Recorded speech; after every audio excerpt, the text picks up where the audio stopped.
வணக்கம் உறவுகளே, உங்கள் ஜால் கபில். நம்ம வீட்டில் வந்து பார்த்தீங்கன்னு சொல்லி சொன்னால் சாமி கும்பிடுது.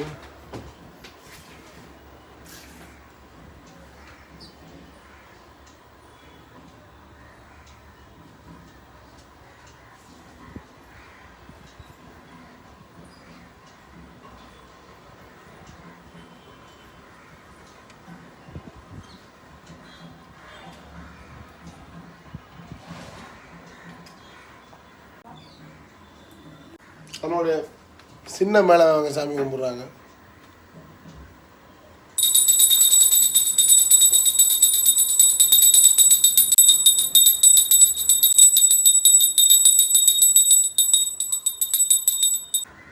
கொஞ்சம் முன்னாடி தான் நான் சாமி நினைச்சேன். வயசு